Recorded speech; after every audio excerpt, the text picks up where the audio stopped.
Social media, like all other technology, has good things about it and bad things about it. Without social media, I wouldn't be able to talk to you right now. Without social media, all of this information that we have access to wouldn't be so easily accessible. But on the other hand, there's a lot of negative side effects of social media. In fact, some might argue that social media is going to lead to the destruction of society. And one of the biggest dangers of social media is how we have idea contests. Idea contests are the reason our ego evolved. Our ego compels us to assert our ideas into as many other brains as possible. And if you understand the difference between ancient idea contests and modern social media-based idea contests, you'll understand why these can be very, very dangerous and they can keep you stuck. The idea contest through social media can keep you stuck on the sidelines. In the old days, in the days of hunter-gatherers, when all of our instincts were calibrated, everybody agreed what the problems were. Everybody agreed what the solutions were. Everybody lived in a kind of collective, much more as a collective than individuals. And the way we differed within our individual, how we see the world, is our strategies for solving common problems. Common problems like, how do we kill that woolly mammoth?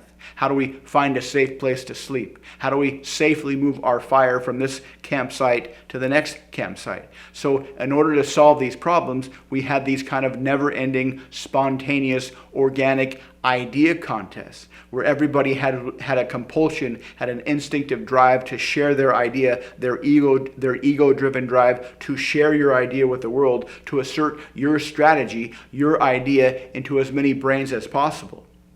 And this would kind of work until an emergent solution came up, and then everybody would participate in the application of this emergent solution that was the result of an idea contest.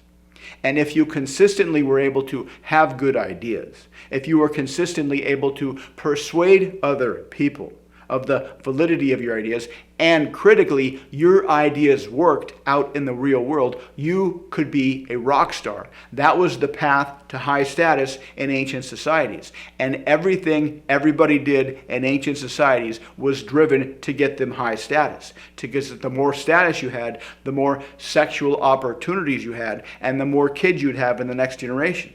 So every generation could be seen as a status contest, and the winner of each generation had the kids of the next generation. And the way you won the status contest was to continuously come up with good ideas, to continuously persuade other people of the validity of your ideas. But critically, absolutely critically, your ideas had to work in the real world. Your ideas were always tested. If you kept coming up with good sounding ideas, if you were very, very persuasive with your good sounding ideas, but your ideas never worked, people would stop listening to you.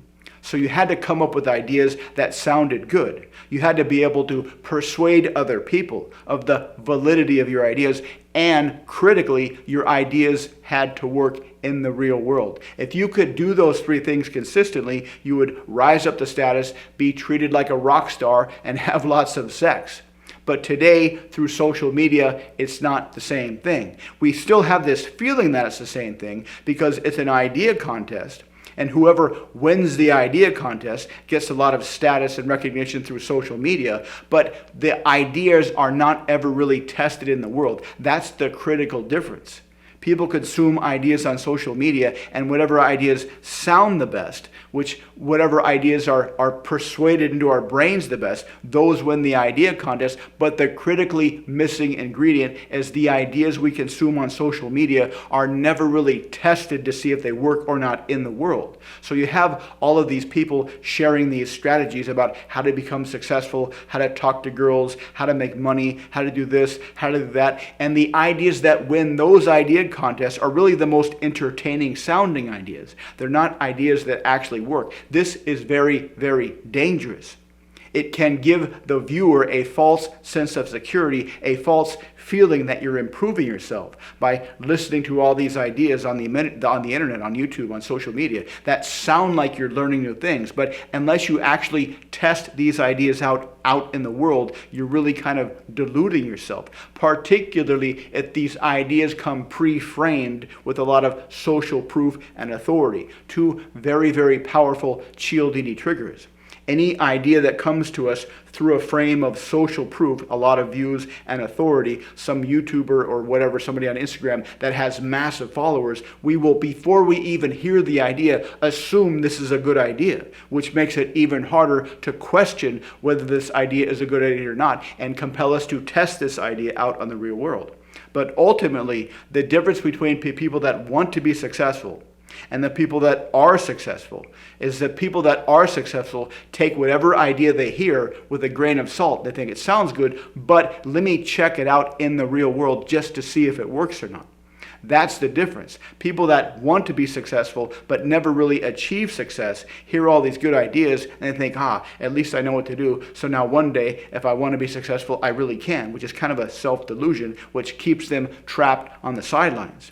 Whereas people like you who want to actually become successful, not just imagine becoming successful one day, but you want to actually become successful, you know that you need to test the ideas out on the real world. Sure, go on social media, read all kinds of blogs and forums and Reddit threads and watch YouTube videos to come up with some maybe potential ideas, but always test them out in the real world. And when you do that, my favorite quote from Dale Carnegie is that every time you give a speech, there's actually 3 speeches that happen. There's the speech you plan to give. There's the speech you actually give. And then there's the speech you wish you would have given.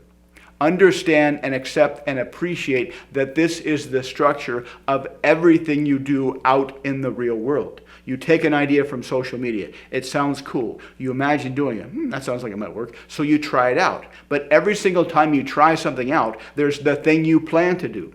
There's the thing that actually happens. And then there's the thing you wish would have happened.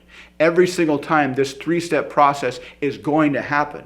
You will never, or very rarely, have an idea that plays out perfectly in the real world like it did in your mind. It will always come out in that 3-step process. The thing you do, the thing that actually, or the thing you plan to do, the thing that actually happened, and then the thing you wish you would have happened. That gives you necessary feedback from the world. So every time you try something in the world, every time you go out into the world and try something, anything, you get feedback, and that feedback will improve you. That's how you learn. That's how you get better. That's how you continuously improve yourself.